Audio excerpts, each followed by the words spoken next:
जगदीप धनखड़ ने हाल ही में उपराष्ट्रपति पद से इस्तीफा दे दिया था। उनका ये कदम काफी चौंकाने वाला था। इसके बाद से ही सवाल उठ रहे थे कि अगला उपराष्ट्रपति कौन होगा और इसके लिए चुनाव कब होगा, क्योंकि ये पद खाली नहीं रखा जा सकता।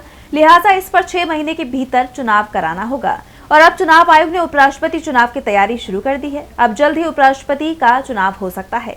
तो कब होगा उपराष्ट्रपति पद का चुनाव और क्या है पूरी जानकारी, जानने के लिए देखिए रिपोर्ट। जगदीप धनखड़ ने उपराष्ट्रपति के पद से इस्तीफा दे दिया। इसके बाद से ही नए उपराष्ट्रपति को लेकर चर्चाएं शुरू हो गई हैं और अब खबर आ रही है कि उपराष्ट्रपति चुनाव की प्रक्रिया शुरू हो गई है।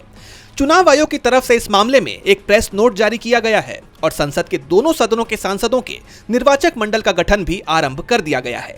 चुनाव आयोग ने कहा कि वो उपराष्ट्रपति चुनाव के लिए निर्वाचन अधिकारियों की सूची को अंतिम रूप दे रहा है। चुनाव आयोग ने लिखा कि भारत के संविधान के अनुच्छेद 324 के तहत चुनाव आयोग को भारत के उपराष्ट्रपति के कार्यालय के लिए चुनाव कराने का अधिकार है। यह चुनाव राष्ट्रपति और उपराष्ट्रपति चुनाव अधिनियम 1952 और इसके तहत बनाए गए नियमों राष्ट्रपति और उपराष्ट्रपति चुनाव नियम 1974 द्वारा शासित होता है। चुनाव आयोग ने उपराष्ट्रपति चुनाव 2025 से संबंधित तैयारियां पहले ही शुरू कर दी हैं। तैयारियां पूरी होने के बाद जल्द से जल्द उपराष्ट्रपति चुनाव कार्यक्रम की घोषणा की जाएगी। बता दें कि जगदीप धनखड़ ने स्वास्थ्य कारणों का हवाला देते हुए उपराष्ट्रपति के पद से इस्तीफा दे दिया था, जिसे राष्ट्रपति द्रौपदी मुर्मू ने स्वीकार भी कर लिया है। गृह मंत्रालय के जरिए धनखड़ के इस्तीफे की पुष्टि की गई, जिसके बाद चुनाव आयोग की तरफ से ये कदम उठाया गया है। इस इस्तीफे ने सियासी गलियारों में हलचल मचा दी है। जगदीप धनखड़ के इस्तीफे को लेकर तमाम सवाल खड़े हो रहे हैं। डीबी लाइव की रिपोर्ट।